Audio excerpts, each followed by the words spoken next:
Bien. Eh, Damos gracias al Creador por esta oportunidad de conectarnos una vez más a estudiar la fiesta de Purim. Eh, Como les decía, les recomiendo ver a todas las personas la clase anterior, los que no han podido verla.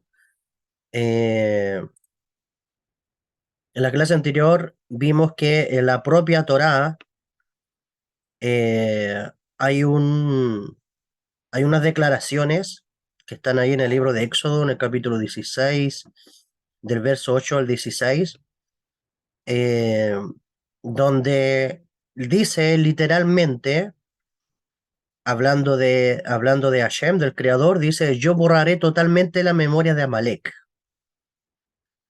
¿Sí? Después en Deuteronomio, capítulo 25, del verso 17 al 19, bueno, le estoy mencionando o sea, el texto explícito, porque ahí aparece toda la historia, ¿ya? Pero le estoy mencionando estos versos así explícitos porque llama mucho la atención con respecto a lo que ahí se escribe. Por ejemplo, en Deuteronomio está escrito, recuerda lo que te hizo Amalek en el camino cuando salieron ustedes de Egipto, cuando te encontró en el camino y castró, dice, a los rezagados de tu pueblo, a todos los débiles que se retrasaban cuando tú estabas exhausto de sed y fatigado y Amalek no tuvo temor de Dios. Entonces, cuando Hashem tu Dios te dé descanso, dice, de todos tus enemigos de alrededor, en la tierra que Hashem tu Elohim te entrega como propiedad hereditaria, para que la tomes en posesión, deberás borrar todo recuerdo de Amalek de debajo del cielo. No lo olvides. Entonces, en la clase anterior desciframos este texto, que es muy importante. Y de hecho lo unimos un poco con el curso que estamos dando sobre los 72 nombres de Dios, donde hemos dicho que la tierra prometida, o sea, la tierra que Hashem nos entrega como propiedad hereditaria, según el lenguaje del Zohar, la tierra prometida hace alusión a la meditación cabalística, hace alusión al mundo espiritual. La tierra prometida hace alusión a toda esa riqueza espiritual que se encuentra en un mundo o en un universo llamado Axilut, el mundo de la emanación.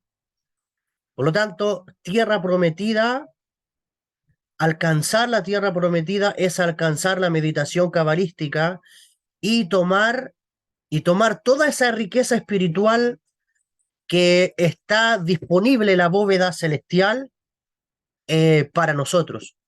¿Y cómo nosotros alcanzamos esa tierra prometida? Lo hacemos a través de una carroza, a través de un vehículo, que son las letras hebreas y los nombres de Dios. De hecho, también dijimos aquí algo bien en particular que está escrito en el Midrash. El Midrash dice que Amalek atacó a todos, dice, los pecadores de Israel que no estaban a resguardo, dice, de la nube protectora que acompañaba a los israelitas. Eh, en Kabbalah sabemos que cuando hablamos de nube protectora o las nubes de gloria, estamos hablando de los 72 nombres de Dios. Entonces, dice dice el Midrash que Amalek atacó solo a los pecadores de Israel. ¿Y qué significa eso? ¿Quién es un pecador? ¿Una persona que se va al infierno? Pecador es una persona malvada.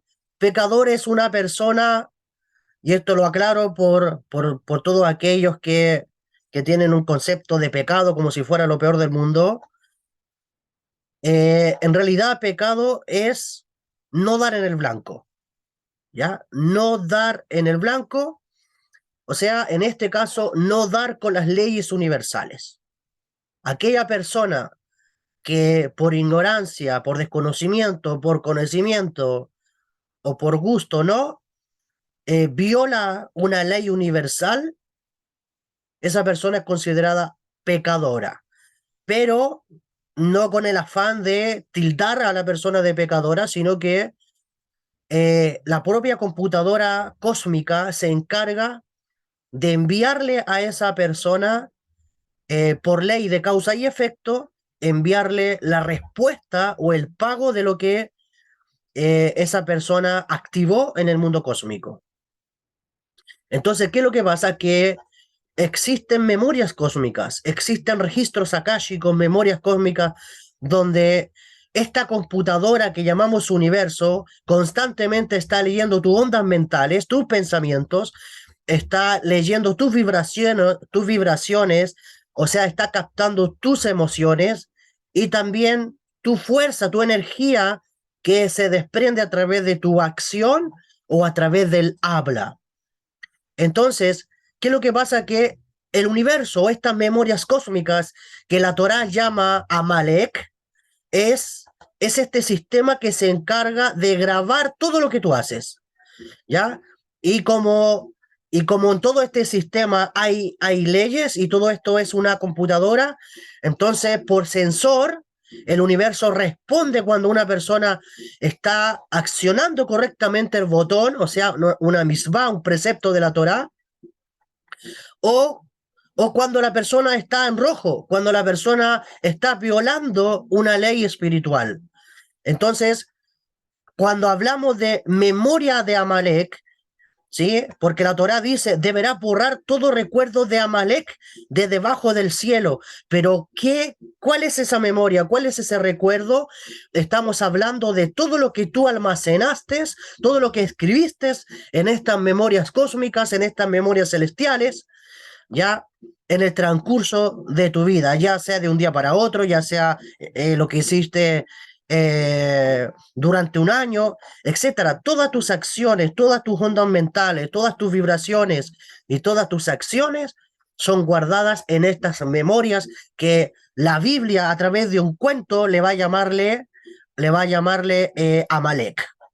Ya, pero en realidad estamos hablando de misterios sublimes, estamos hablando de secretos que nos llevan a una conciencia celestial, a una conciencia cósmica. Entonces, eh, dice la Torá que dice cuando Hashem, tu Elohim, Hashem, tu Dios, te dé descanso de todos tus enemigos de alrededor. ¿Cuáles son nuestros enemigos? Nuestros enemigos son aquellos observadores cósmicos que constantemente están observando nuestro comportamiento. Aquellas inteligencias, aquellas mareas, aquellas energías inteligentes, aquellos ángeles que hospedan en los planetas y estrellas que rigen nuestro sistema solar. Aquellas personas son nuestros enemigos que constantemente están grabando nuestro comportamiento para emitirnos juicios. Entonces, Purim, de hecho, la fiesta de Purim nos habla de los juicios. La fiesta de Purim nos habla de decretos, nos habla de darle vuelta al destino.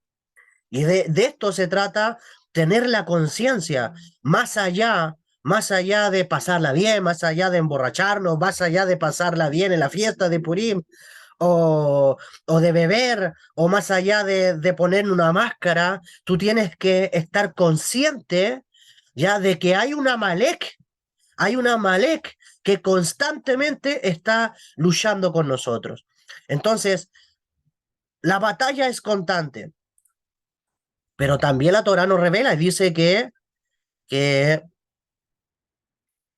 cuando Hashem nos dé ese descanso, dice de todo nuestro enemigo alrededor, la tierra que Hashem nos entrega como propiedad hereditaria, para que la tomes en posesión. ¿Cuál es la propiedad hereditaria? ¿Cuál es la tierra que Hashem nos entrega? La tierra que Hashem nos entrega es el mundo espiritual. La tierra que Hashem nos entrega es Axilut, es el mundo de la emanación, de donde al momento de acceder a ese plano espiritual a través de la meditación cabalística, nosotros borramos del sistema, borramos de la computadora, borramos de estas memorias cósmicas, borramos el recuerdo de Amalek, o sea, borramos todo lo que este sistema nos quiere devolver a nuestras vidas. No sé si entendieron la idea. Esto no es una historia, esto es una realidad de la cual tú tienes que tener aquí, en tu conciencia, ¿ya? Más allá de lo bonito, la reina Esther, Mordejai, porque al final son prototipos ellos son prototipos de nuestra realidad presente. Está bien, hay que marcar la historia, hay que darla a conocer para poner las bases sobre la mesa, pero esas bases no es realmente lo que nos quiso decir la historia. La historia tiene otra interpretación y esa interpretación es la que a ti no se te debe de olvidar. ¿Ya? Y eso debe tenerlo consciente. ¿Cómo tú vas a borrar memorias cósmicas si no accede a la meditación cabalística? ¿Cómo vas a borrar memorias cósmicas si no estás meditando nombres de Dios que hacen borrón y cuenta nueva? De hecho, el primer nombre de Dios que vemos en la tabla de los 72 nombres, el nombre de Dios Bab, Bab, tiene la energía y tiene el potencial de borrar incluso memorias que vienen de tu alma de vidas pasadas, que vienen incluso de tiempo pasado y que vienes cargando en tu ADN, que vienes cargando en tu vida. Entonces, ¿cómo vas a borrar a memoria de Amalek si no ingresas a la tierra que se te está dando por posesión? Tenemos, tenemos que ingresar. Y no estamos hablando de una tierra física. El Zohar dice, la tierra de Israel es la tierra de arriba. Estamos hablando de un mundo, estamos hablando de una dimensión, estamos hablando de un universo donde nuestra alma baja esos paquetes de energía, donde nuestra alma se reviste con vestiduras celestiales. De hecho, en la porción que estamos viendo esta semana de Texabé, se menciona las vestiduras sacerdotales. Esas vestiduras están totalmente, todo lo que tú ves ahí como ropaje, realmente tiene que ver con secretos sublimes o secretos cósmicos que ni te imaginas. ¿Cómo es que el alma tú la revistes? ¿Cómo es que tú revistes al alma como un coengador, como un sacerdote? ¿Cómo es que la revistes delante de todo este universo? Sabemos de que la Torá es un libro de metáforas, ¿ya? Es un libro claramente histórico que aconteció, pero fue dejado en el universo para que nosotros aprendamos y podamos desvelar los secretos que están allí. ¿Qué significa tener un turbante en la cabeza? ¿Qué significa tener un efod, un pectoral en el pecho? ¿Qué significa las túnicas? Todo tiene un significado espiritual, todo tiene un significado celeste, un significado cósmico. Entonces, el Creador nos ha dado estas herramientas, todas estas herramientas festivas, ya sea Purim, ya sea eh, Pesach, que pronto viene, todas las fiestas de la Torá, en realidad son eventos, son revelaciones, son historias que nos llevan a ideas universales. Si tú no tienes claro eso, realmente tú no vas a entender realmente qué cosa significa las festividades. Las festividades son realmente eventos extraordinarios que nos elevan a un estado de conciencia de lo que realmente somos en esta vida, de lo que realmente somos en este mundo. Todas las clases que damos es para llevarte a ese estado de conciencia. ¿Ya? Tú estás parado en un universo que funciona con leyes. Tú estás parado en una realidad personal, en una realidad familiar, en una realidad social, en una realidad laboral, eh, que todo funciona con leyes. Y hay hay alguien que está involucrado en todos estos sistemas. Hay alguien que camina en este mundo que transita por todo este proceso. Ese alguien es el alma. El alma, el alma es ese alguien que está envuelto de ropaje de piel, ropaje de huesos, ropaje de miembros, de aparatos. El alma es el que transita y es por eso que tú tienes que conocer el funcionamiento del alma.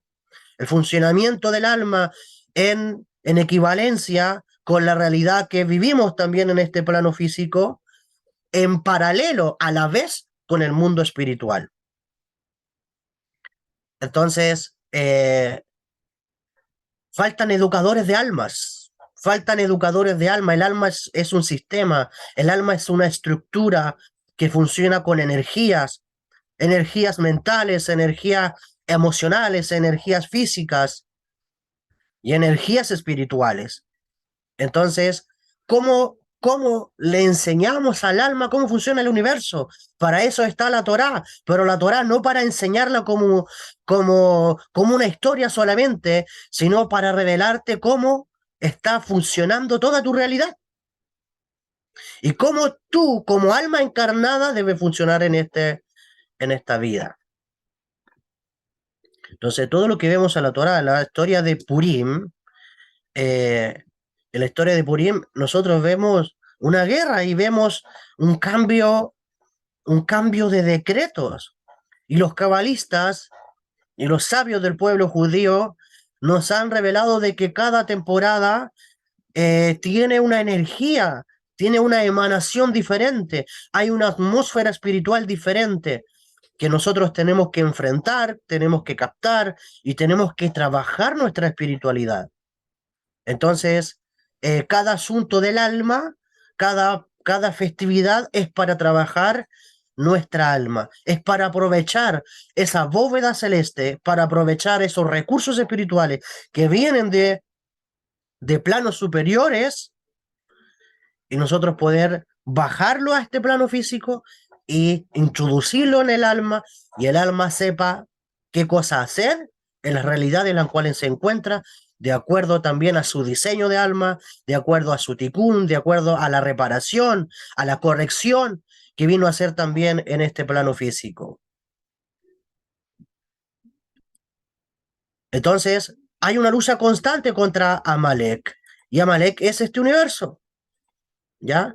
Hay un Amalek interno que también vamos a ir viendo. Y ahora, ¿por qué mencionamos a Amalek si en la historia de Purim no se nos menciona a Amalek? Lo que pasa es que según la Kabbalah, hay un personaje llamado Amán en esta historia que le va a causar muchos problemas al pueblo judío. Y Amán, según la Kabbalah, es la reencarnación, y esto lo vimos también en la clase anterior, Amán es la reencarnación de Amalek, ¿ya? De hecho, de Amalek van a ser posteriormente un rey que es llamado Agag, y de Agag va a salir luego Amán. O sea, es esta alma que constantemente, porque también el Creador en la Torá dice que los hijos de Israel iban a estar constantemente batallando, dice, con Amalek.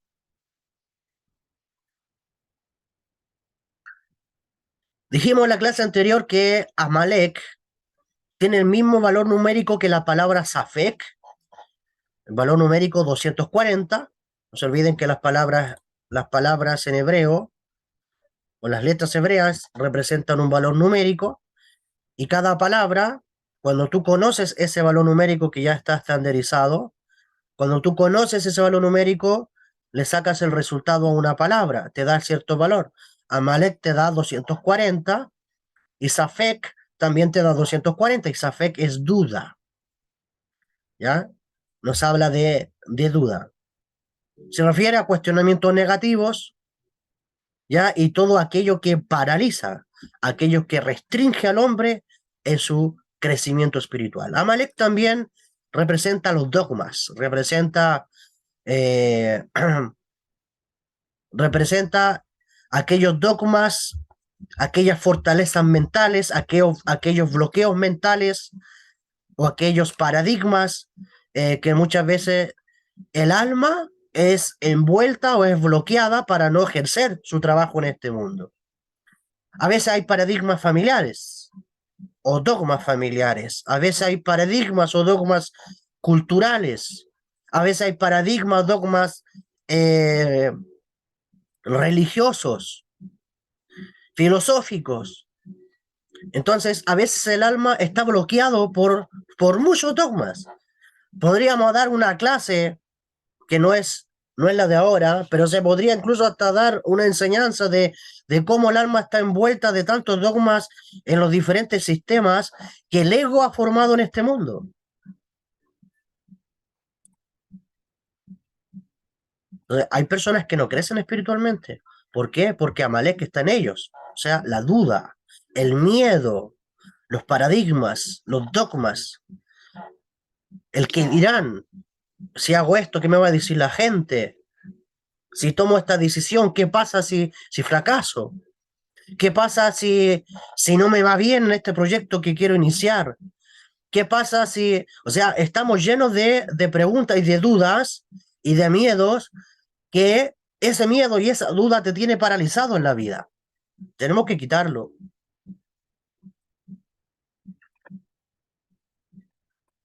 Eso fue lo que vimos la semana, o sea, la clase anterior.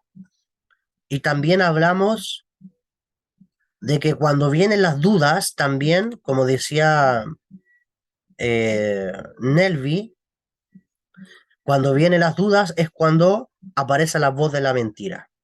Cuando te cuelan una mentira, empieza la duda. Y la primera mentira, la primera duda ocurrió en lugares celestes. En los regiones celestes, en el jardín de Edén, cuando vemos a la serpiente eh, hablándole a Eva sobre los asuntos del Creador. Y le mete la duda. Le sembró con su mala lengua, le sembró la duda y el miedo, y luego, pues Adán también va a participar de lo mismo. Y luego vemos a dos seres humanos, a uno masculino y a un femenino, eh, rodeado de miedos y de dudas.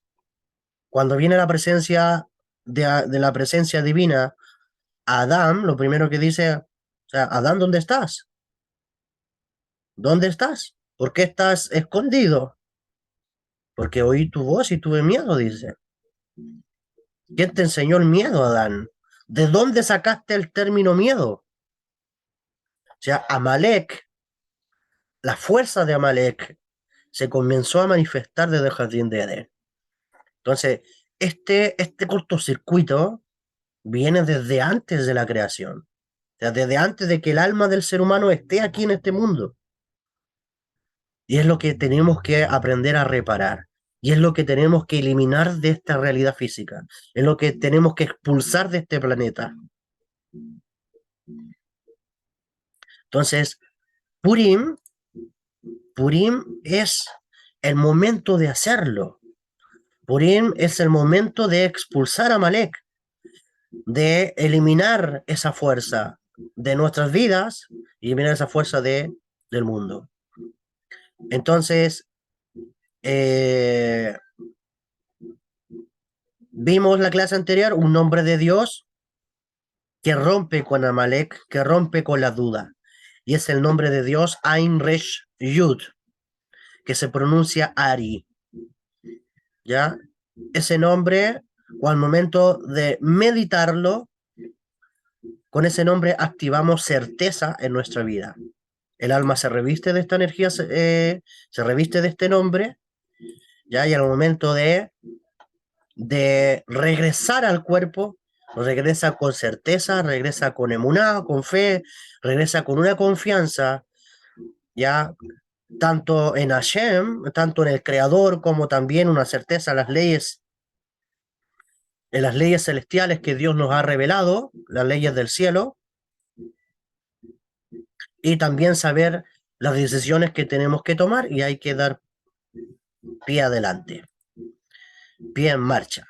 Y también mencionamos un nombre de Dios que tiene valor numérico 21, que es Bab Dalet Aleph Yud, que vale 21, al igual que el nombre de Dios que pertenece al árbol de la vida, en la corona, en el Keter, que es el nombre de Dios Eheye.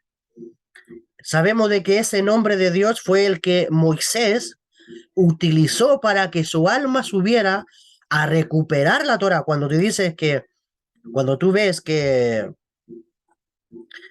que Moisés rompió la Torá por causa del pecado del becerro de oro.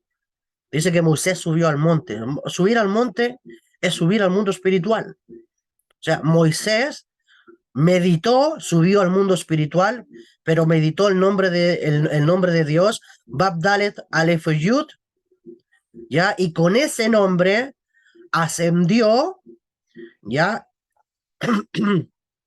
Y Moisés recibió la conciencia del máximo nivel de Keter para poder bajar la Torá nuevamente al mundo. Este nombre de Dios dijimos que impide que los ángeles destructores, impide que las mareas cósmicas, que las inteligencias planetarias, las inteligencias cósmicas o ángeles obstaculicen nuestra ascensión espiritual.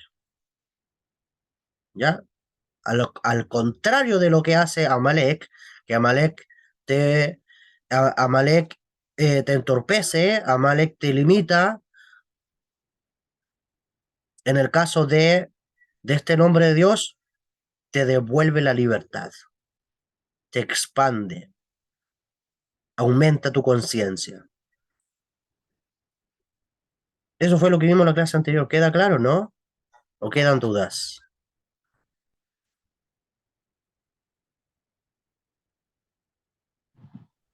Claro, Jacob, gracias. Ya no queda Safek.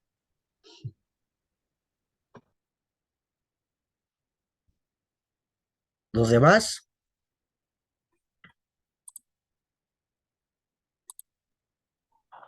Sí, señor, nos amplía la vasija. Muchas gracias. Perfecto, Esther. Bien. Entonces, es hermoso, fíjese bien que es hermoso, es bello caminar con esta conciencia. Caminar con esta conciencia. Entonces, cuando uno habla con una persona, se da cuenta la conciencia que tiene por el lenguaje que usa. Nosotros tenemos que aprender a verbalizar este lenguaje celestial, este lenguaje cósmico, este lenguaje cabalístico. Bien. Entonces, arrancamos con la segunda parte.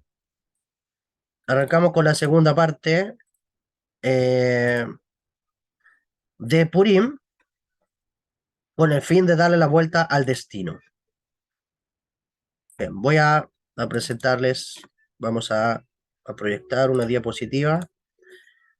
Siempre trato de, de irle mostrando imágenes para que también la enseñanza sea visual. Enseñemos a andar también la imaginación, que son herramientas que el Creador también nos ha dado a todos. Bien, quiero comenzar con una frase que está en el Sefer Alikutim 160. Esto también lo revela el Ari en sus escritos.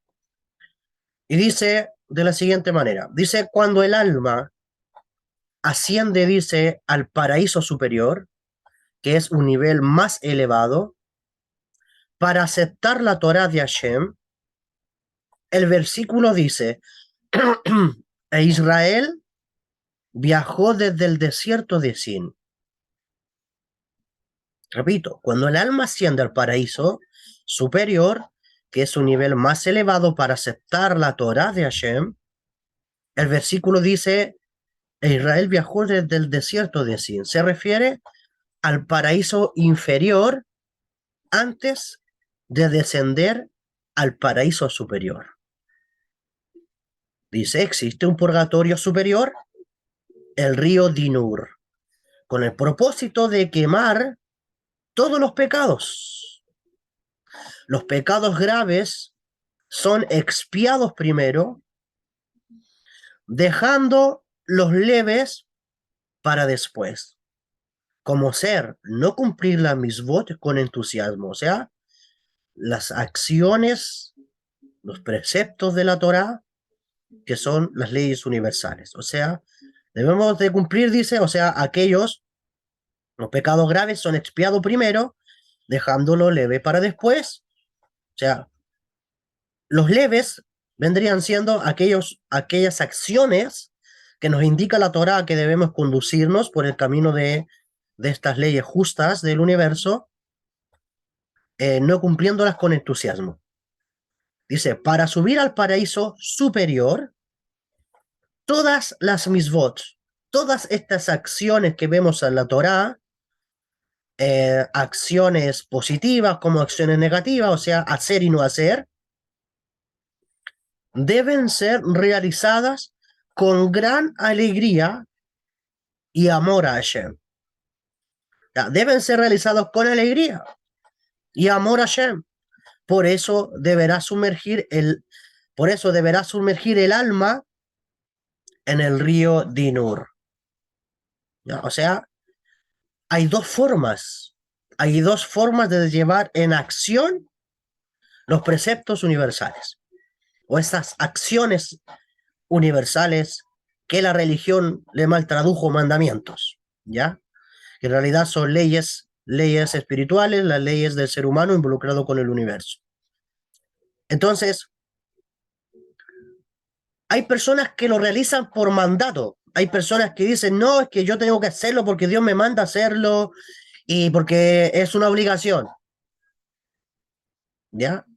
Pero hay personas que se conducen a estas acciones. Por ejemplo, la acción de darse de acá a un necesitado. O sea, ¿cuándo vamos a darse de acá a un necesitado? ¿Cómo lo vas a hacer?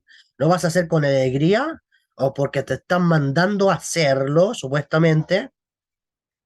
¿O lo estás dando porque Hashem te ha revelado los secretos, Hashem te ha descodificado estos misterios y ahora tu conciencia sabe por qué lo hace? Cuando tu conciencia sabe por qué hace estas acciones y conoces esos secretos de lo que tú vas a hacer, realmente hay alegría en el corazón. Y tú cuando das una sedacá a un necesitado, lo haces con alegría en el rostro, alegría en el alma.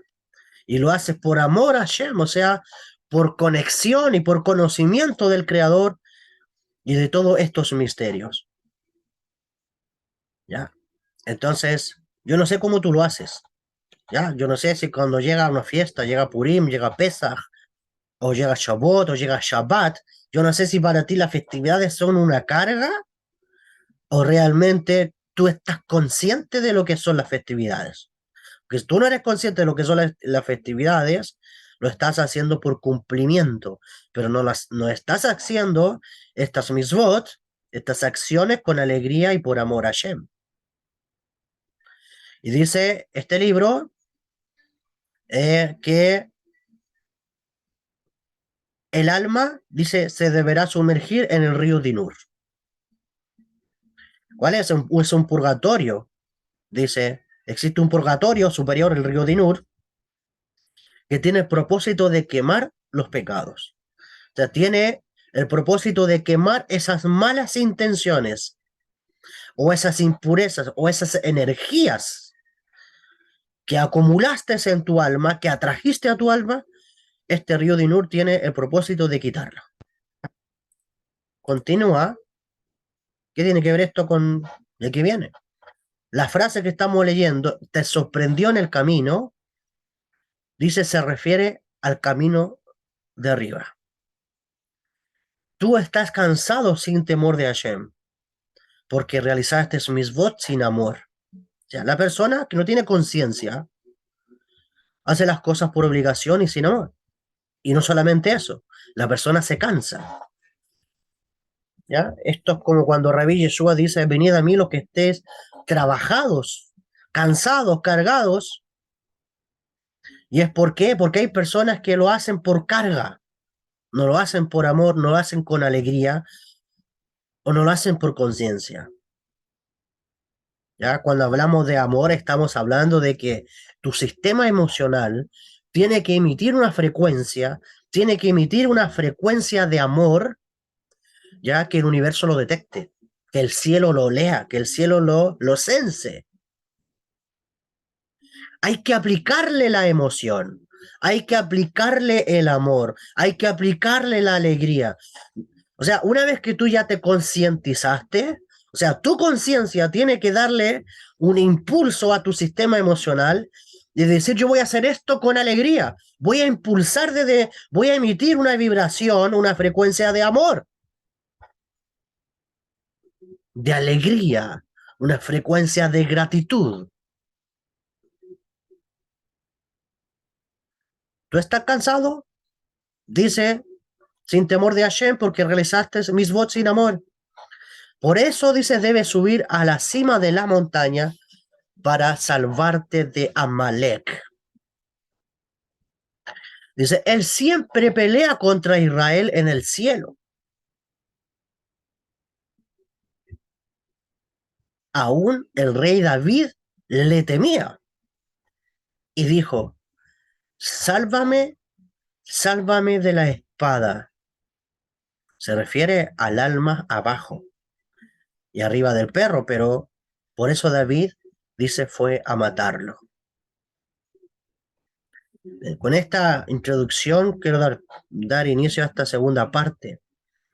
Tener conciencia ya de que Amalek siempre pelea contra Israel. ¿Ya? O sea, Israel, dijimos, es un estado de conciencia. En un estado de conciencia es el alma de la persona que ha despertado para ir a la conexión con su creador.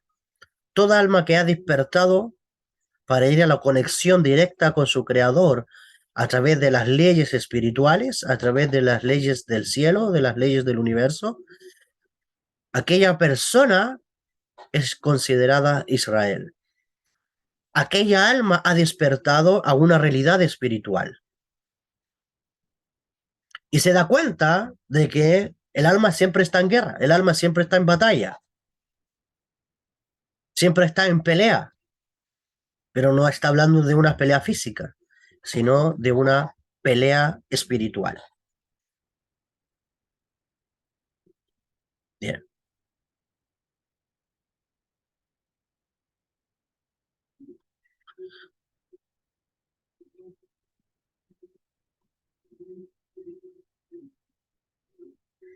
Bien. Entonces, todo comenzó en la antigua Persia, en el año cuarto antes de la era común, donde el santo templo que se levantaba en Jerusalén había sido destruido hace 50 años, y los judíos eran súbditos del poderoso imperio persa que se extendía por 127 países. En este caso, en la historia de Purim, el rey Ahasverosh, que la Biblia tradicional se traduce como Asuero, ¿ya? El nombre original es Ahasverosh. Este rey organizó una cena en la cual él se puso el efod, es decir, el traje del gran sacerdote del templo, en esa cena imitando el trabajo del Cohen Gadol, imitando el trabajo del supremo sacerdote. Entonces, aquí vemos cómo Hashverosh va a tratar de imitar al supremo sacerdote.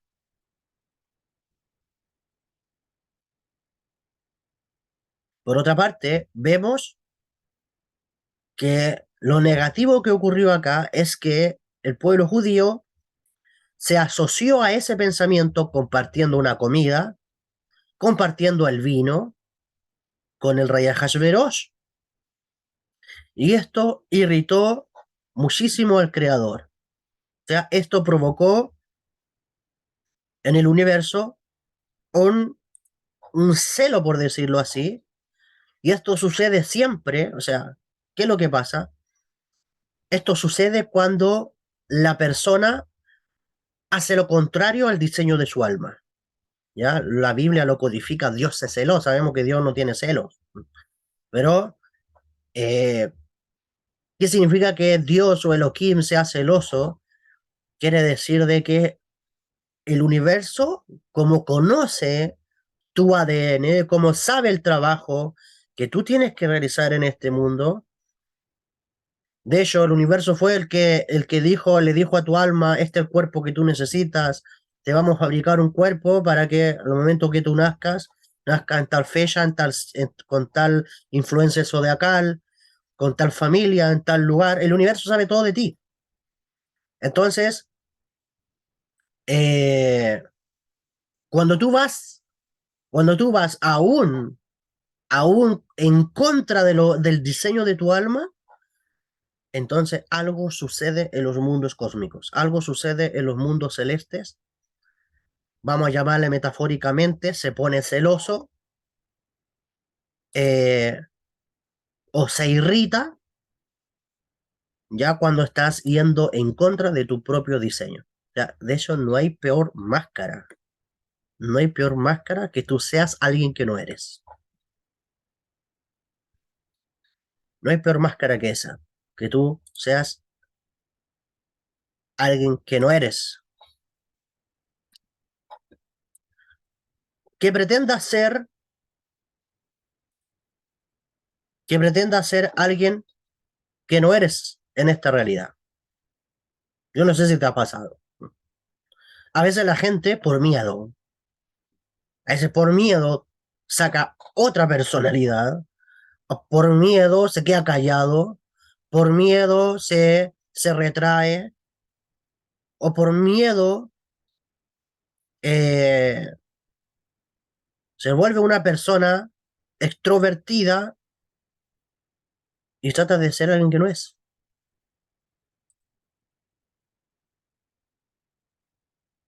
Entonces, en la historia de Purim, vemos que este personaje, el rey Ahasverosh, al organizar esta cena, se pone el traje del sumo sacerdote, comienza a hacerla de mono y el pueblo judío se asimila, o sea, el alma asimilándose a algo que no es, prestándose o distribuyendo su energía en cosas que no tiene que hacer, el cielo se irrita. Entonces el universo dice, esta persona se está yendo por los tarros, esta persona se está asimilando, está tomando una identidad que no le corresponde y se está yendo por otra parte, está yendo en contra de la voluntad de su alma, del diseño de su alma. Así que esa persona lo que hace es, en vez de traer felicidad, plenitud a su vida, activa los juicios celestes, activa decretos divinos, decretos cósmicos que el universo dice, esta alma no está haciendo su trabajo y le vamos a mandar un decreto, le vamos a mandar un juicio para que el alma reaccione, el alma se dé cuenta que está yendo por el camino equivocado.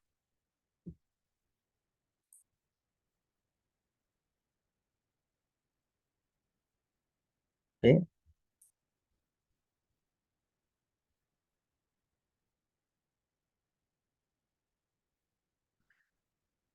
¿Cómo dijimos que se llamaba? ¿Cómo dijimos que se llamaba el traje del sumo sacerdote?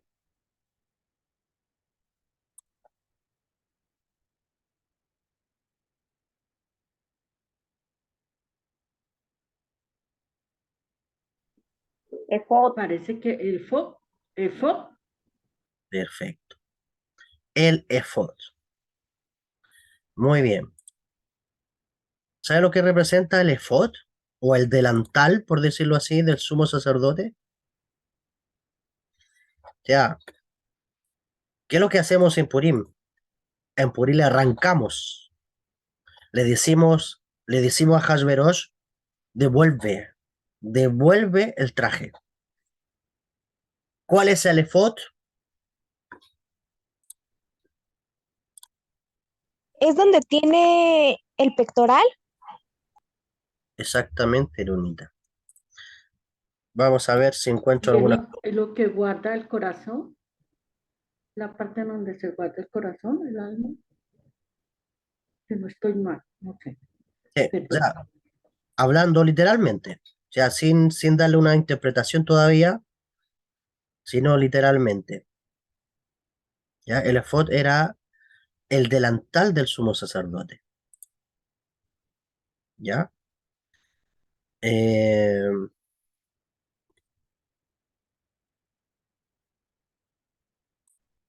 ¿Cómo traducimos eso? ¿Qué es lo que dice la Kabbalah o los secretos del cielo?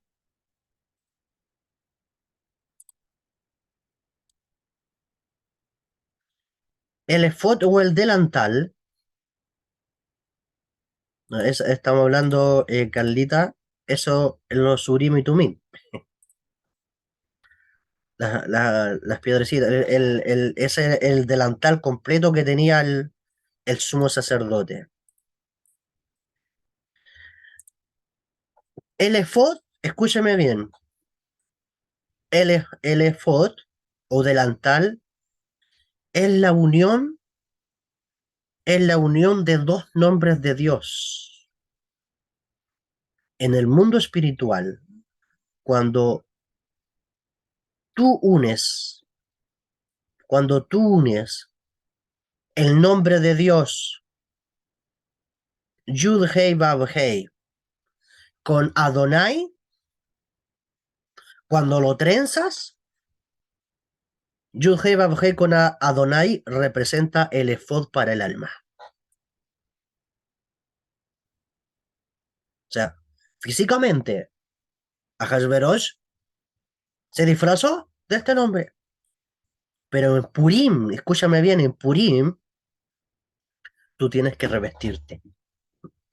Y fíjate bien que no es casualidad que esta semana estemos hablando de la porción que llamamos en hebreo Texabé, ordena en español, es donde se ordena también cómo debe de ir vestido el sacerdote. Entonces, la vestidura está relacionado, o sea, el efod está relacionado con la combinación de estos nombres de Dios. O sea, Yud-He Vav-Hei con Adonai.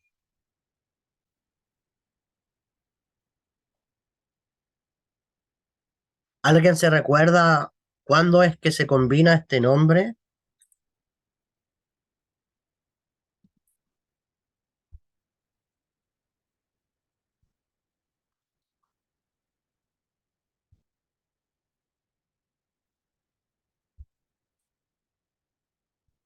Bueno, existe un nombre, bueno, la mayoría siempre hacemos la combinación de nombres de Dios. Yud-He Vav-Hei es un nombre de Dios que está en la sefira de Tiferet, ya en el árbol de la vida, y Adonai representa el mundo físico. En otras palabras, unimos el mundo espiritual con el mundo físico, ¿ya? Y este nombre de Dios, al momento de meditarlo, pues nos reviste celestialmente con lo que llamamos el efod. O sea, es como si nos pusiéramos un delantal en el mundo espiritual.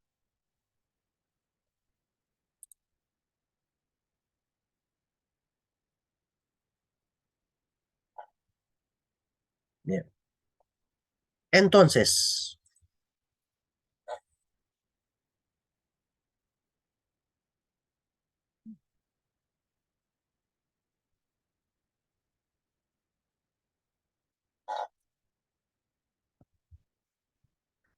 este rey Ahasveros dijimos que dominaba 27 países, o sea, 127 países.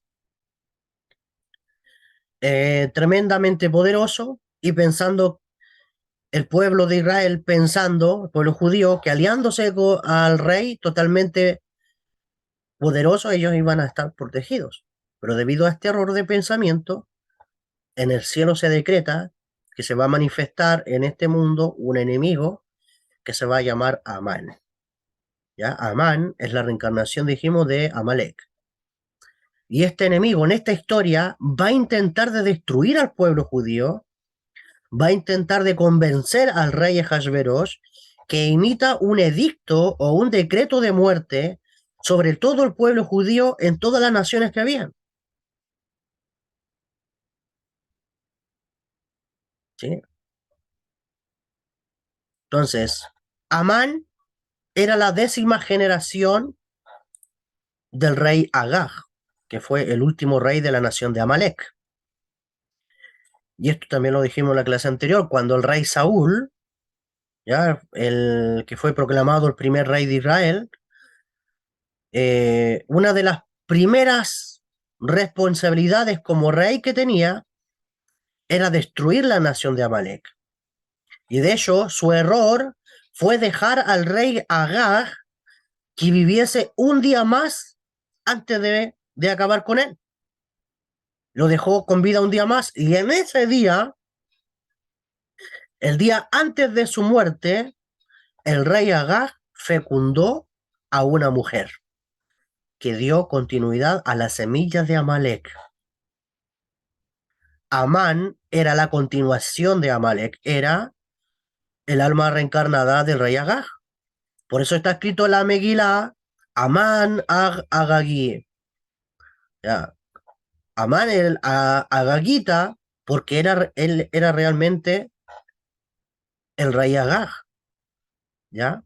Y en el caso de Mordejai, que era el tío de la reina Esther, era la reencarnación del rey Saúl. Amán era un hombre que no solo quería destruir el pueblo judío en el mundo físico, sino que quería destruir todas las fuerzas del judío en el mundo espiritual.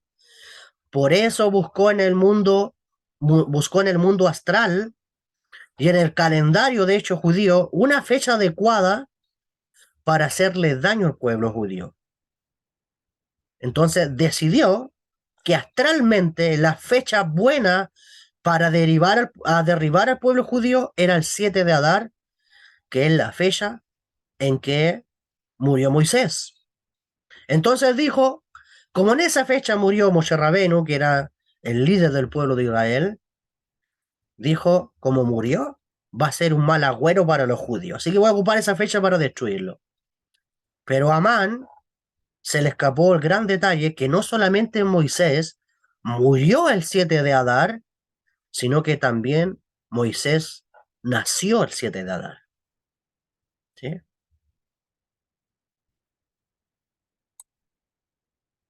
Bien. Entonces, ahora vamos a ver que toda la fuerza de Israel estriba en darle la vuelta al destino. Vamos aquí a volver a la diapositiva.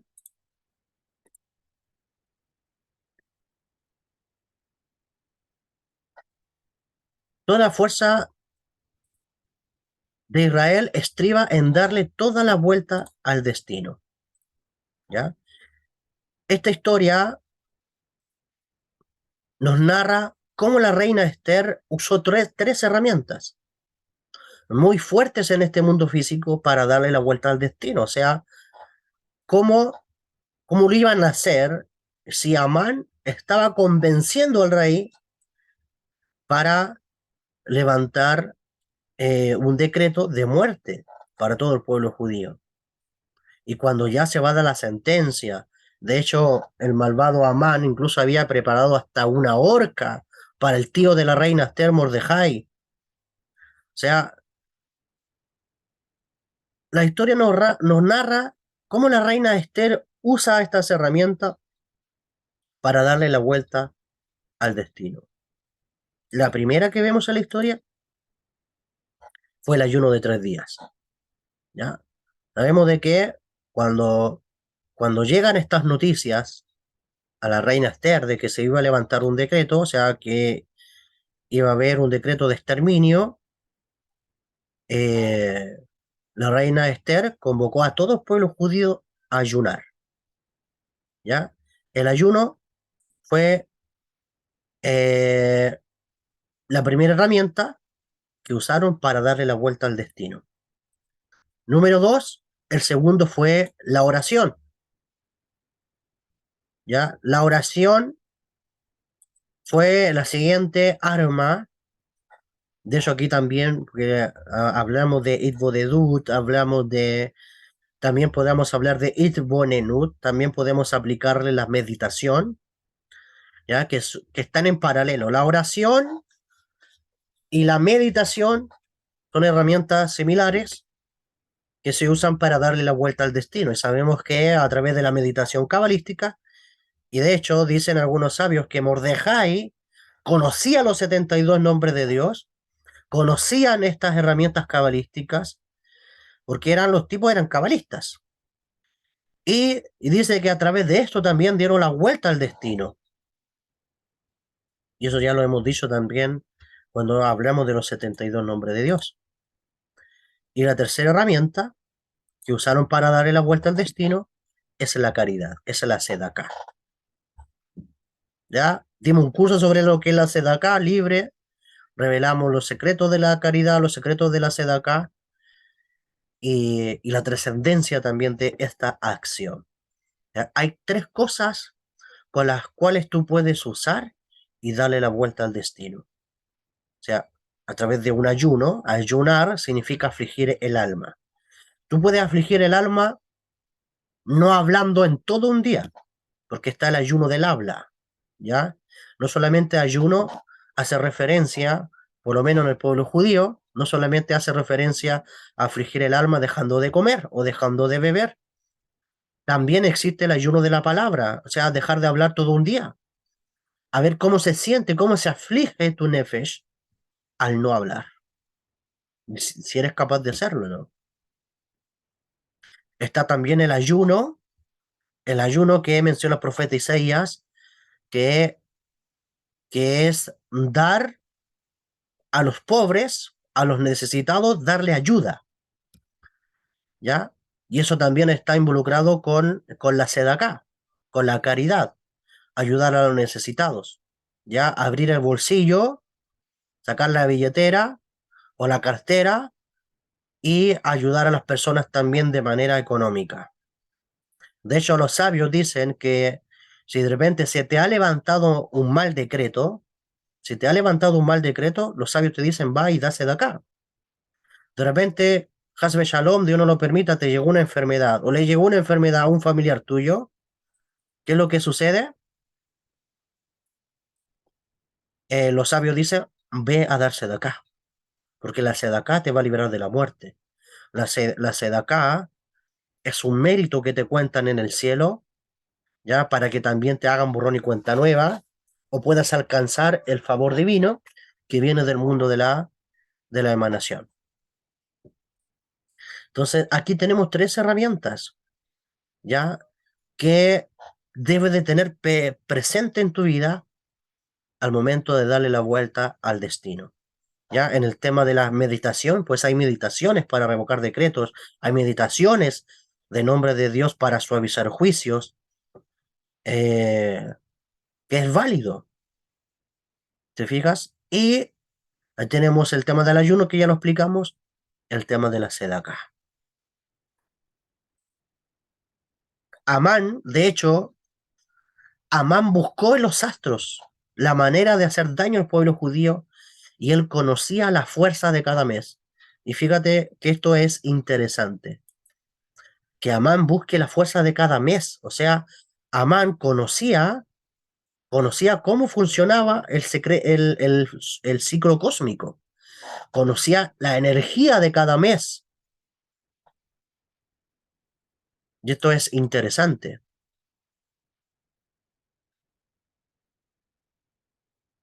Él sabía, por ejemplo, que en Nisan, el primer mes, rige la fuerza de la liberación.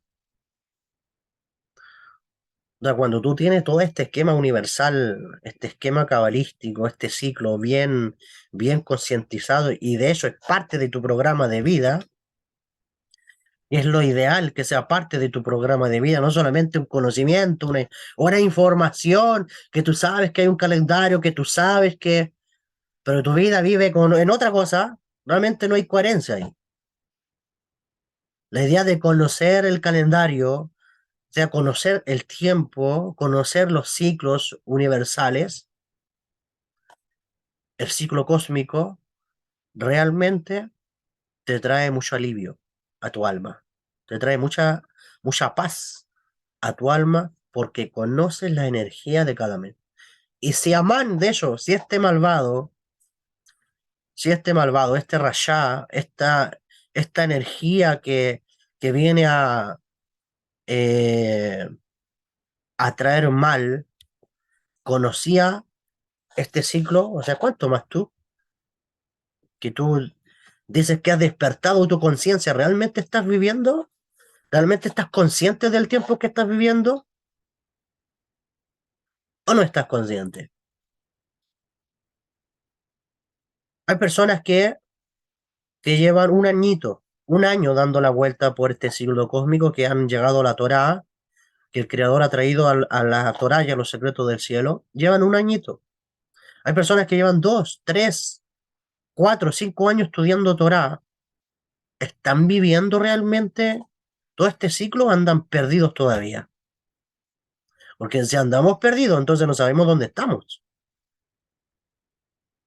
Amán sabía que la energía del mes de Nisan, el primer mes del calendario cabalístico judío, rige la fuerza de la liberación. Él sabía también que en el mes de Sivan, o sea, Nisan corresponde a Aries, Sivan corresponde eh, a Géminis, sabía que en Sivan rige la fuerza de la sabiduría. De hecho, ¿en qué mes recibimos la Torá? En el mes de Sivan.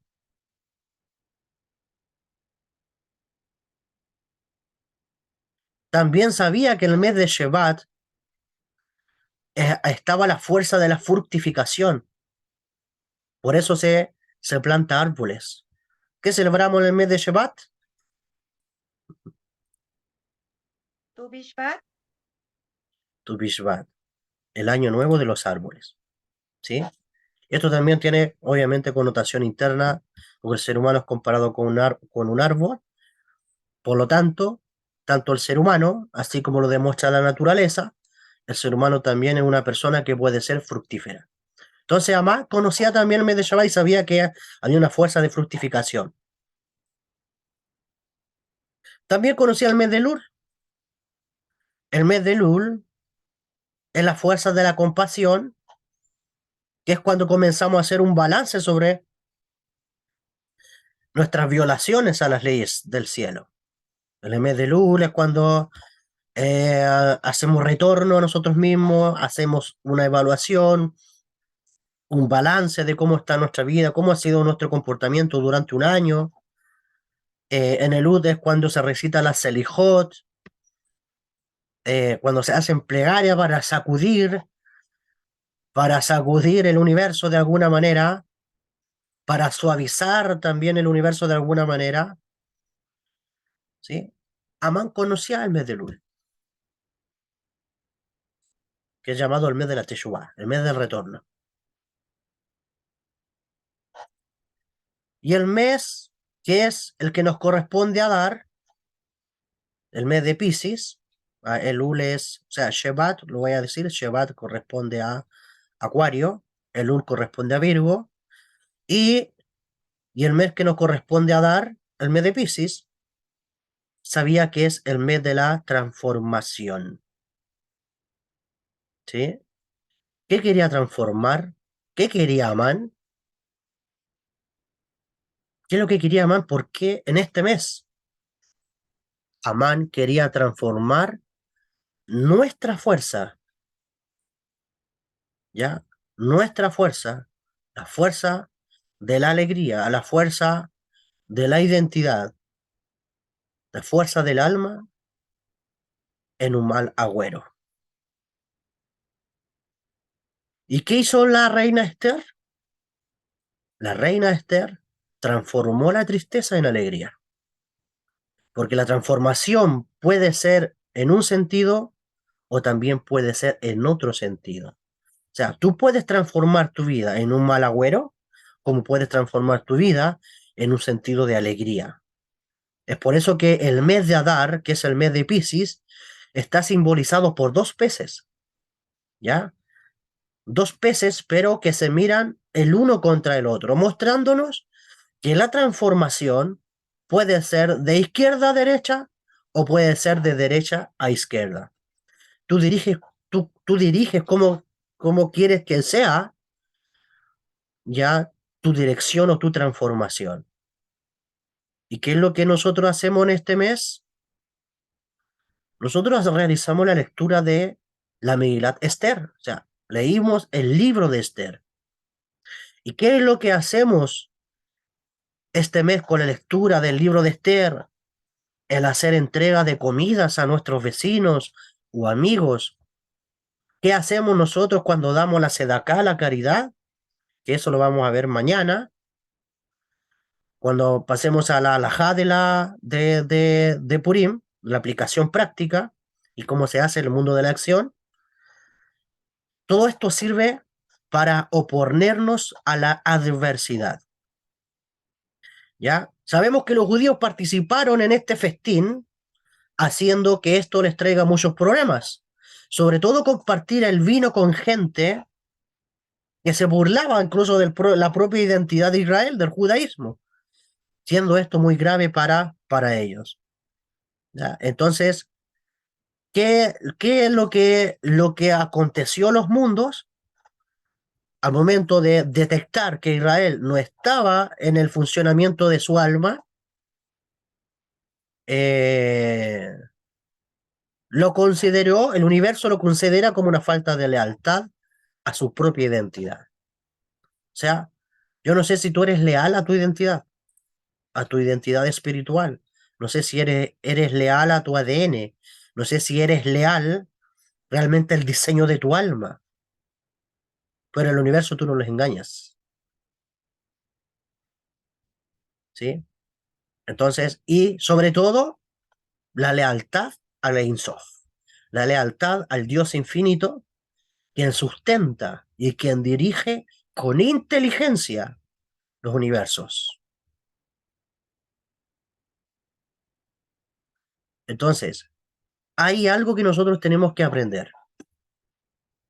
Nosotros bajamos a este mundo, venimos de un mundo espiritual, nuestras almas salieron a una realidad de materia, a una realidad física.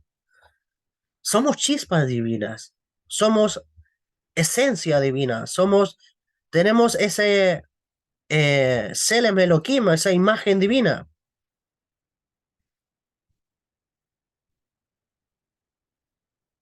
Pero estando en esta encarnación, esa chispa estando encarnada, debe de saber que requiere en su finitud dependencia de lo infinito. ¿Quién es el infinito? Es el creador. Cuando el alma se desconecta de esa realidad, cuando el alma en esta realidad finita se desconecta del infinito, de lo que sustenta todos los universos, de lo que sustenta y emana a la creación, que es lo que llamamos el creador, o el Melech Ne'eman, que significa el rey confiable, es realmente cuando el universo también lo detecta y dice, aquí hay un alma que cayó en idolatría, aquí hay un alma que se desconectó del infinito, por lo tanto, le vamos a corregir, le vamos a mandar un decreto. No sé si están entendiendo esta metáfora. O sea, la metáfora es lo que aparece en la historia. En realidad, estamos descifrando toda esta historia para que sepas que la desconexión con el infinito trae problemas. Así está la computadora, así está el universo.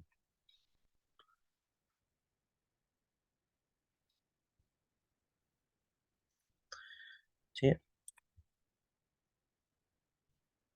Entonces, aparte de esto, hay una alegoría que la reina Esther, que salva al pueblo judío de la matanza, inducida por Amán y decretada por Ahasverosh, Y es que Amán simboliza dentro de nosotros, y escucha bien esto, Amán simboliza dentro de nosotros, ahora vamos a ir a la identidad interna. Amán simboliza dentro de nosotros la fuerza del ego, la fuerza del egoísmo, que los sabios llaman Yetzer Hará, la mala inclinación, el instinto al mal, el ego.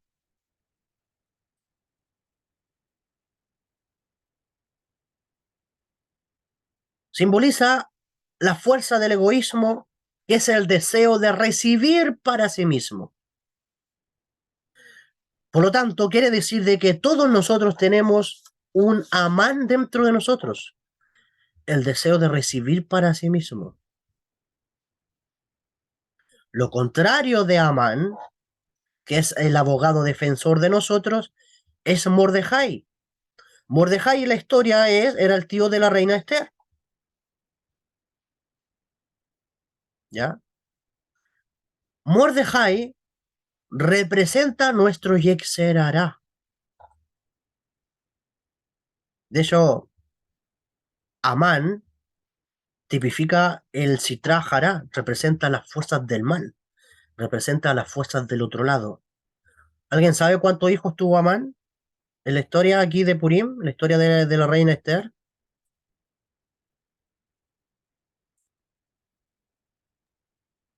11. ¿Sí?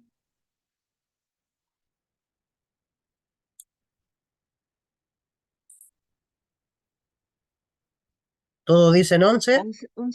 11 hijos. Tuvo 10. Tuvo 10 hijos. 10. 10 hijos. Tuvo 10 hijos. Ya. Bien. ¿Qué representa esos 10 hijos? Representa el árbol de la vida, pero del otro lado. El árbol de la vida del Sitra Hará, el árbol de la vida de las fuerzas del mal. El árbol de la vida, pero de la impureza. ¿Ya? Del lado de la impureza. Entonces, cuando la persona es dirigida por su deseo de recibir para sí mismo, cuando la persona entra en el egoísmo, en el ego, lo que hace es acarrear energías del lado de la impureza a su vida. ¿Sí? Entonces, es algo que nosotros tenemos que, es algo que nosotros tenemos que aprender. Pero para eso también tenemos que saber de que dentro de nosotros hay un Mordejai, hay una buena inclinación. ¿Ya? Amán representa la mala inclinación y Yetzer Hará, el deseo de recibir para sí mismo, el ego, y Mordejai representa el Yetzer Hatov, la buena inclinación o el deseo de compartir, el deseo altruista, el deseo de dar a los demás. Entonces, la guerra de Purim también es una guerra interna que constantemente nosotros estamos teniendo dentro de nosotros mismos. Y esa guerra o esa batalla tú la ves constantemente en el momento que tú inicias tu día. Por ejemplo, dentro de una familia, cuando los padres se levantan, ¿cómo van a ser en relación a su pareja? Hablando de pareja, ¿cómo van a ser en relación a su pareja? ¿Son altruistas? ¿Aplican el deseo al deseo de compartir? Otro día escuchaba a un rabino que me gustó lo que decía. Eh, Decía que cuando él fue a casar a una pareja judía, dice que él le enseñó o les decía que dentro del mundo del matrimonio o de las parejas, de hecho no sé si tú sabes que en la boda judía se rompe una copa, ¿sí? Se rompe ahí una copa que envuelven y la rompe, la pisan, y el rabino decía, esa copa representa la mala inclinación, representa el deseo egoísta. ¿Por qué rompe la copa en el matrimonio? ¿Por qué? Porque el judío dice que cuando se levanta por la mañana, lo primero en lo que piensa, lo primero en lo que piensa es, en el caso del varón, por ejemplo, o de la mujer, cualquiera de los dos, ¿con qué voy a agradar o con qué voy a sorprender a mi pareja en este nuevo día? O sea, se levantan con una actitud altruista, con una actitud de Mordejai, con una actitud de amor, una actitud de darse al otro.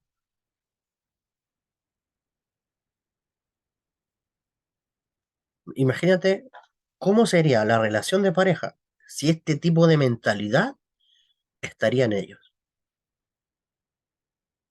¿sí? Pero cuando están las fuerzas de Amán, o sea, el ego, tú te levantas en la mañana esperando recibir, esperando que te hagan las cosas, esperando que te den desayuno, esperando tal vez que, eh, no sé, que el otro haga todo por ti.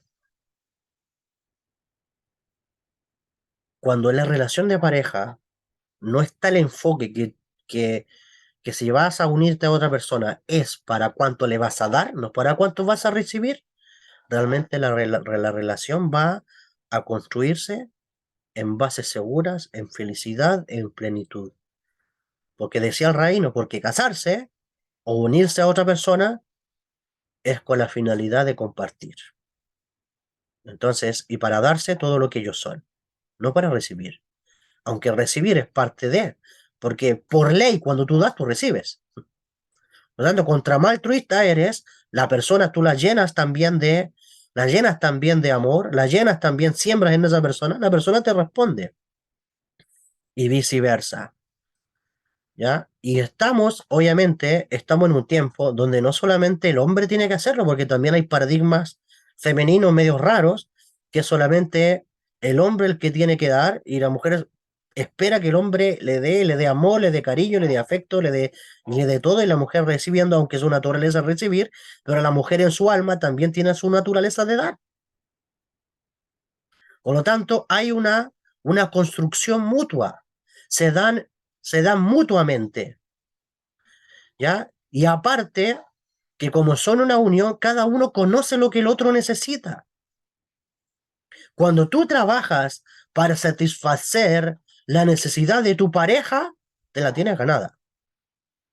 Pero cuando solamente quieres que satisfaga tu necesidad y que se haga las cosas a tu manera, no pretendas tener una relación estable, no pretendas tener una relación nutrida de amor, porque así no va a ser. Van a haber cortocircuitos. Cuando hay ego en la relación es puro cortocircuito. Por lo tanto, tanto el hombre como la mujer deben darse a sí mismos. Por algo se conocen. Y cada uno conoce la debilidad del otro. Cada uno conoce la necesidad. Supongamos que, no sé, que en el caso de una pareja, que el hombre sea más débil, a lo mejor porque, no sé, nació en un signo de agua, tal vez, y una persona muy sensible, o una persona que se entristece. Supongamos, ¿cómo lo puede ser una pareja que tiene a un escorpión dentro de su relación? Y que el escorpiano es una persona que es muy sensible, cualquier cosa, si tú lo atacaste o le dijiste un mal comentario, se espantó y se entristeció y a lo mejor anda dolido y sentido todo el día, porque es su naturaleza.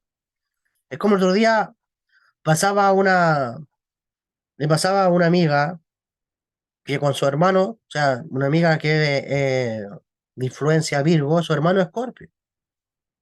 Dice que estaban conversando un día y dice que de repente el hermano se levanta y se va y se enoja y al otro día no se levantó todo el día para no hablarle a su hermana. Y ella me decía, pero si yo le dije a mi hermano, o sea, le dije las cosas como son, pero bien. Yo le dije, sí, pero tú no sabes cómo lo tomó esta persona. Yo estoy seguro que esta persona concibió como que tú estabas en un debate, en una batalla con él. Estoy seguro, conociendo cómo es la energía del Escorpio, lo va a tomar de esa manera. Y claro, después cuando pasó al otro día, Y cuando tuvieron la oportunidad de conversar nuevamente, el hermano le dijo, ella le dijo, ¿te acordáis de lo que conversamos? Y el hermano le dijo, ¿cuál conversa? Si fue un debate, lo que tuvimos, el hermano lo concibió como un debate, como una lucha y por eso se ofendió. Y estoy hablando aquí en temas de hermano, imagínate en temas de pareja. Cuando tú conoces la debilidad de la otra persona, cuando el creador te abre los ojos para ver la necesidad de tu pareja, entonces, cómo tú enfrentas eso? ¿Cómo tú entonces satisfaces eso? Es que quiere puro recibir. Lo mismo también pasa en las relaciones de los hijos. Ayer yo pensaba y decía, el creador permite que vengan almas a este mundo, el creador permite que vengan hijos a este mundo, ¿para qué? ¿Para qué? Para que los padres aprendan a trabajar el egoísmo y aprendan a ser altruistas. Porque los padres, una vez que tienen hijos, o sea, desde aquí hasta cuando se vayan de la tierra, su mente es autocontraerse a sí mismo para poder darse a los hijos. ¿Sí? El padre, antes de tomar una decisión, o los padres, primero piensan en los hijos. Y todo lo que pueden decidir está primero en los hijos. ¿Quién desarrolló ese carácter de bondad, ese carácter altruista? Pues los hijos vienen a ayudar a sus padres a trabajar esa área. ¿Sí? Entonces, ¿qué es lo que pasa? Que el Yexer Hará se elimina.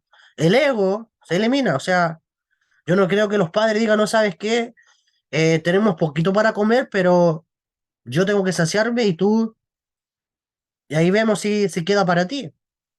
Al contrario, los padres primero le dan de comer a los hijos, que los hijos estén bien. Hay padres que tal vez hasta se niegan a hasta pasar hambre, o sea, pasan hambre por darle tal vez un plato de comida a sus hijos. ¿De dónde salió ese altruismo? Los hijos se lo provocan. Los hijos le enseñan a dar a los padres. Y es ley de la naturaleza. Lo mismo sucede, hasta los animales nos dan el ejemplo a nosotros. Hasta los animales nos dan en ejemplo. De cómo son con sus cachorros, cómo son con sus hijos. Los protegen. Es ley natural eso. Entonces, todos nosotros tenemos un Mordejai y todos tenemos también una Amán que está dentro de nosotros. Entonces, esto puede suceder en todo ámbito de la vida. El tema es que tú te tienes que aprender a conocer. Tú tienes que identificar dentro de ti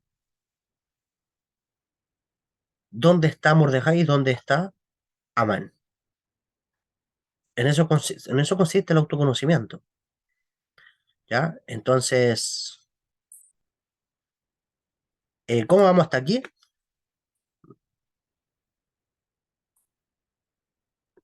Muy bien, maestro, amén. ¿Sí? ¿Vamos bien? Ya. Todo está entendido. Bien. Ya, y ahora lo último que vamos a ver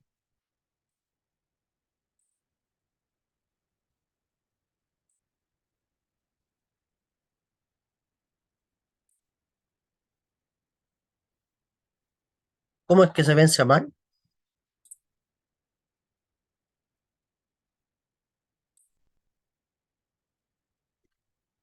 Se le vence con la intervención divina.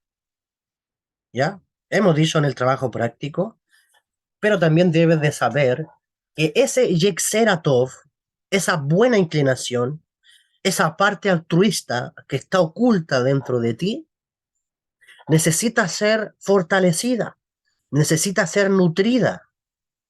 ¿Ya? No es que te levantes, hay personas, claro, hay personas que se determinan y dicen, oh, yo voy a hacer así, voy a hacer acá, y voy a disciplinarme en esto.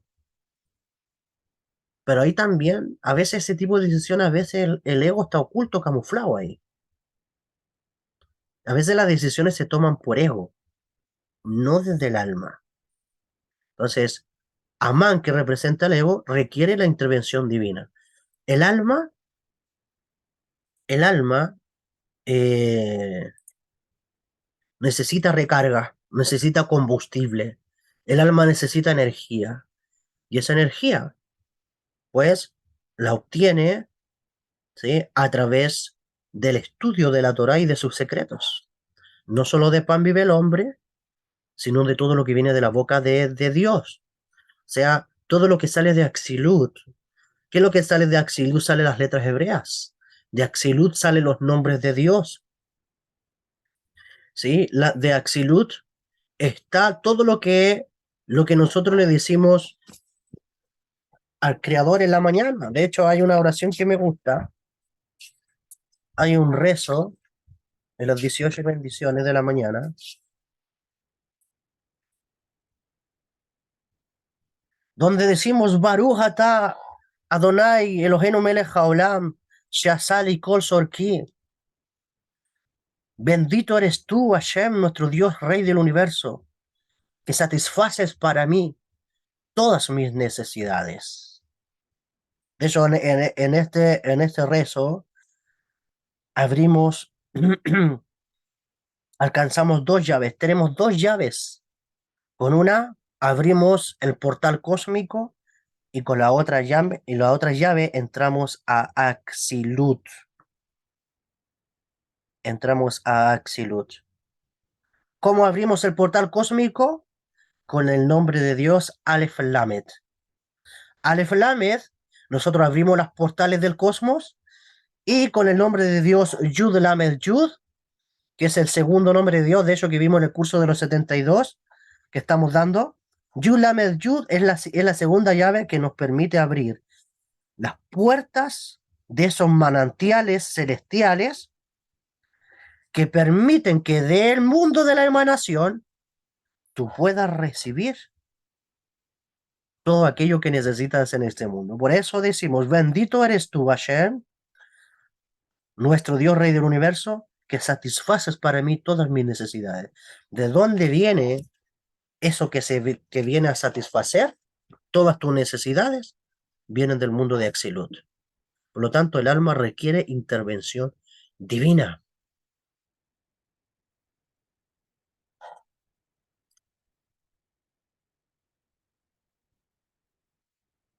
¿Cómo es que se vence Amán? También la Cábala dice que el cielo no responde hasta que acá abajo hagamos algo. ¿Ya? No solamente corresponde también en el mundo espiritual, también en el mundo de la acción. Hasta que acá abajo el hombre no haga una acción, el cielo no puede tener una reacción. La causa de que haya habido un milagro la hemos generado también en el mundo físico. Por ejemplo, un ayuno es un estímulo para el mundo espiritual. Un estudio, el estudio de la Kabbalah, el estudio de los secretos de la Torá, es un estímulo también para el mundo espiritual. Una oración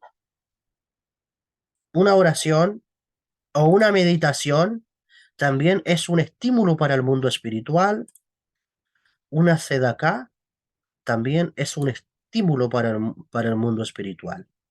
Por lo tanto, el momento que tú ayunas, el momento que tú estudias la Torá, el momento que tú haces plegarias, rezas, haces ibodedut, te aíslas a hablar con el Creador, o en el momento que te aíslas también para hacer meditación cabalística, tú estimulas al mundo espiritual. El mundo espiritual es el mundo de las causas, es el mundo de la tierra donde tú siembras. El mundo físico es el mundo del efecto. Con una sedaká, o sea, cuando tú te das al prójimo, cuando ayudas al prójimo, das préstamo al prójimo, lo ayuda en su necesidad, lo levanta de donde ha estado caído, cuando visitas también a los enfermos, o sea, tú estimulas al mundo espiritual. ¿Sí? Bien.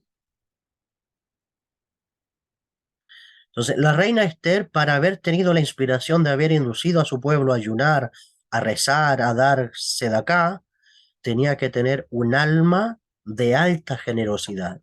Y es el alma que requerimos para darle la vuelta a nuestro destino. Es decir, que tenía que preocuparse Esther por todo el pueblo. Sin embargo, ella estaba exenta de todo decreto porque era la reina. A ella no le iba a pasar nada, pero ella sufría por los demás. Tal vez tú seas una persona que está por encima de los astros, pero debes también ponerte en el lugar del prójimo. Es decir, que el alma de la reina Esther estaba llena de generosidad. ¿Sí? Nos dice los sabios que lo que le da un vuelco al orgullo que representa Amán es la generosidad. Baruch Hashem, hasta aquí ha llegado esta segunda clase de Purim. ¿Comentarios?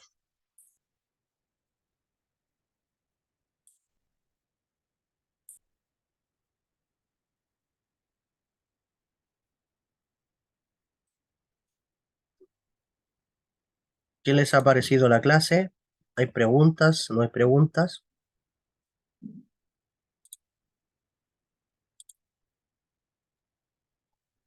Para mí la clase estuvo excelente, porque esta mañana cuando estaba leyendo la Torá,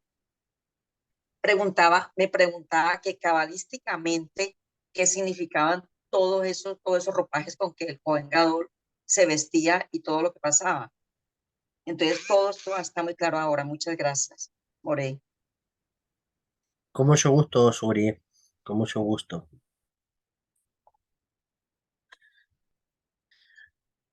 ¿Alguien más? Bueno, aquí, a ver en el chat. Baruch Hashem, bien. Con mucho gusto. Amelia, Caro.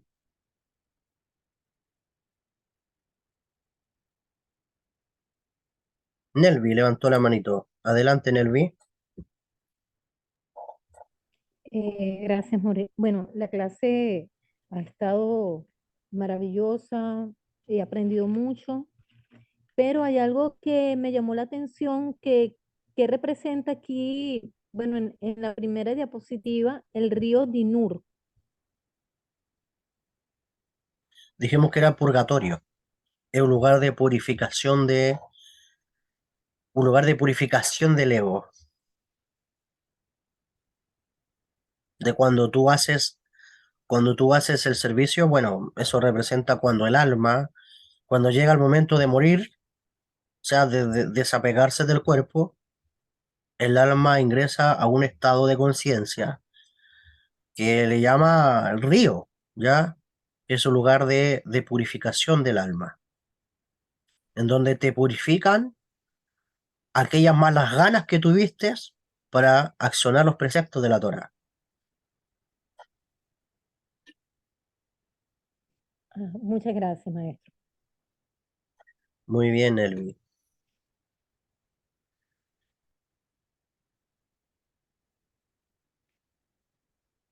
¿Alguien más?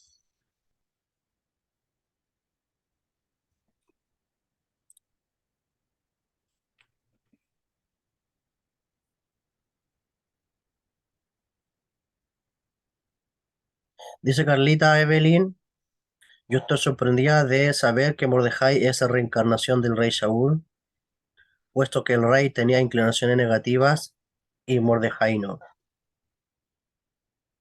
Bien, podemos decir de que Mordejai era la reencarnación de la Neshama, ya del rey Saúl.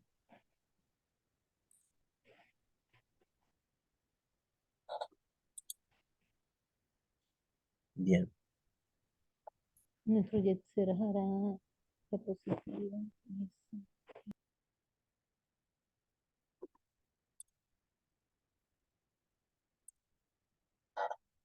¿Alguien más?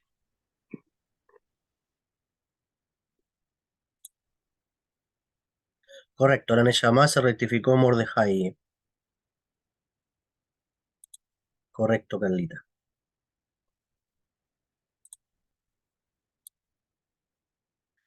Bien. Con mucho gusto, Carla. Bien, mañana los voy a citar a las 9:30 de la mañana. 9:30 de la mañana No lo quiero hacer la clase tan tarde para que durante el día puedan tener espacio para estar con sus familiares.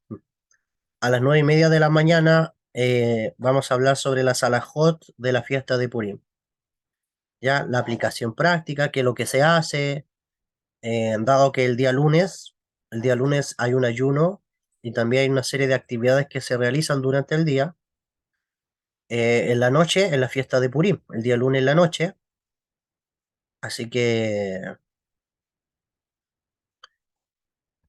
eh, la idea es que lo que van a tomar conciencia de todo esto y van a aplicar también o sea, van a entrar en concordancia y en armonía con el universo, también sepan cómo se hacen todas estas cosas, ¿ya? Que llamamos alajot, las leyes prácticas.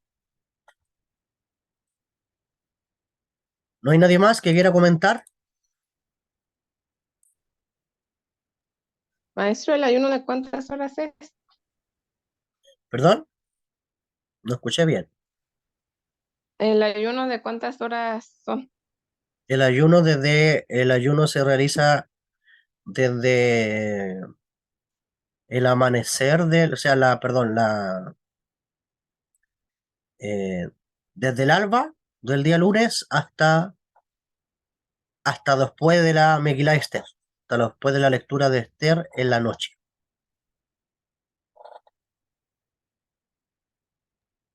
Ok, maestro, gracias. Muy bien, Carito, con gusto.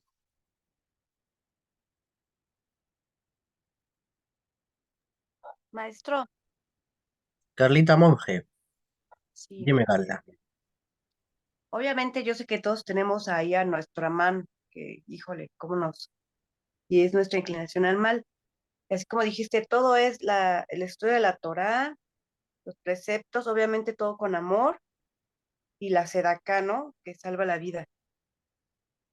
Y obviamente sé que yo en mis fuerzas no puedo, así como dijiste, necesitamos la intervención divina. ¿Correcto? Y a veces nos duele por los apegos que tenemos en esta carne, nos cuesta entender. Pero Purim tiene como ese portal cósmico, ¿verdad? Que nos va a ayudar.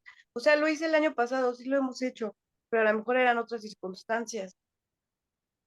Pero, o sea, tengo mucha fe que este Purim es diferente y que va a dejar mucha energía para, para todo. Solo eso, era eso, o sea, quería como recalcar que obviamente nosotros tenemos que poner muchísimo de nuestra parte para que eso sea. Porque Hashem, yo sé que en su bondad infinita siempre Él está con su intervención divina para nosotros. Pero eso sí me queda claro que es parte de nosotros el hacer parte de nuestra vida diaria, el estudio de la Torá, del Zohar, cumplir los mandamientos, los rezos que son muy importantes, porque pues ya nos enseñaste el Sod. Entonces es nada más como apegarnos fuerte, fuerte, cada día más fuerte a eso, ¿no? Exacto, Carlita, exacto. Y también eso nos ayuda porque el fortalecimiento que tenemos con la Gracias, Jacob. conexión, con gusto, Carla, el fortalecimiento que tenemos con la conexión con el mundo de Axilut nos ayuda también a conducir nuestro mundo mental, porque también tenemos un Axilut dentro de nosotros que equivale a nuestra mente, a nuestra conciencia. Y cuando nosotros desarrollamos bien nuestra conciencia, aprendemos a alinearnos también al programa divino. Ya de nosotros tiene que desaparecer el miedo, de nosotros tienen que desaparecer las dudas, ya porque pueden haber tal vez algunas personas que dicen, yo a lo mejor hice esta festividad el año pasado y otra vez la voy a hacer, pero no veo resultados, o sea, veo la fuerza de Amán o de Amalek operando en una persona. Es que en realidad no has entrado al mundo Aleph, todavía no has entrado al mundo de la unidad y es ahí donde tienes que asegurarte que estás. En el mundo de la unidad, el mal no existe. El mal no existe, por lo tanto, tienes que irradiar alegría y felicidad en tu interior y saber de que todo lo que ocurre es bueno y es perfecto. Ya lo demás es una distorsión del ego, es una distorsión de que quieres que las cosas sucedan como tú quieres. Las cosas quieren ojalá todo se haga como mi alma lo desea. Pero a veces las cosas suceden no como lo deseamos. Pero aún así es perfecto. Aún así es lo necesario. Aún así todo está coordinado por la supervisión divina. El tema es que el trabajo emocional todavía está débil. El Seiranpin, ahí la estructura de las emociones todavía están dominando, ¿no? Hay que predominar aquí en el mundo del pensamiento, en el mundo de la conciencia. Y desde la conciencia estimular a las emociones y que las emociones se convenzan de lo que estoy recibiendo en mi conciencia es verdad. ¿Sí? Y es bueno. Así que, y todos los años son diferentes, porque las realidades van cambiando, van evolucionando, se van adaptando. Entonces, la fuerza, o sea, la energía que captamos es la energía que necesitamos, ¿ya? O sea, el creador, ¿quién le puede enseñar al creador el amor hacia los demás? ¿Quién le puede, si él construyó el universo con amor? ¿Quién puede amar más que el creador? ¿Quién puede poner en balanza la bondad divina? Entonces, a veces nuestra conciencia no nos alcanza a comprender la infinitud de la bondad divina. A veces queremos pesar la bondad divina de acuerdo a nuestros parámetros de justicia, cuando realmente la sabiduría suprema dice muchas cosas. Aquí todo el universo es perfecto. Almas suben, almas bajan, almas suben, almas bajan. Estamos en constante proceso. La humanidad es una sola alma, dividida en muchas chispas, fragmentadas en muchas chispas. Y todos estamos haciendo un trabajo personal. Todos estamos haciendo un trabajo que nos va a llevar a toda la rectificación y a la unificación de todo. ¿Sí? Unos se van primero, otros se van después, pero el alma nunca deja de existir. Así que, Discúlpeme, maestro, ¿qué página era el SIDU de la oración? ya, te digo enseguida, Esther. Lo voy a. ¿Tú tienes el Sidú Birkache Lomo? Sí, señor, ya lo conseguí. Ya, Baruch Hashem. Te doy. Pero pues ahí voy hasta ahora aprendiendo. Qué lindo poder hacer como un curso de todas sus oraciones. Son como muy, muy profundas, pero bueno, ahí vamos, ahí vamos. Ya tengo para la bendición, ya Dios me la dio. Inicialmente la bajé, pero le dije, Señor, yo deseo bendecir a quien lo hizo y provéame y ya logré conseguir el sidú y estoy con la Biblia también, con la Torah, perdón, y ya, ahí voy Baruch Hashem. despacio, En la página 5, siguiéndolo. en la página 5, Esther, ahí está el rezo. Ah, muchas gracias, maestro. Ya, con mucho gusto. Bien, hasta aquí hemos llegado. Que el Santo bendito sea, les guarde, les bendiga. Eh, a los, a las, eh, a las 8 de la tarde eh, voy a estar transmitiendo, compartiendo desde el Evangelio del Reino la porción de la semana. Obviamente no puedo soltar los secretos que pude haber soltado porque hay mucha gente nuevita y desde ese Facebook hay muchas almas que recién están entrando al camino de la Torá. No puedo descodificar así como lo hago con ustedes todavía, pero sí vamos a tratar de dar alguna enseñanza práctica y que sirva también a nuestro crecimiento personal con respecto a la porción de esta semana. ¿Ya? Así que si quieren participar, ahí les compartimos el link cuando esté transmitiendo para que nos acompañen. Por lo demás, tengan un feliz Shabbat, sigan disfrutando y deleitándose y vamos a vencer a Amalek. ¿Ya? Vamos a vencer Shalom. la conciencia divina. Amén, amén, amén. Shabbat shalom, Amén. bendiciones. Shabbat shalom, maestro. Gracias. Shalom, gracias. Shabbat shalom, muchas gracias. A ti igualmente. Shabbat shalom. Shabbat shalom. Shabbat shalom, pastora Manuela.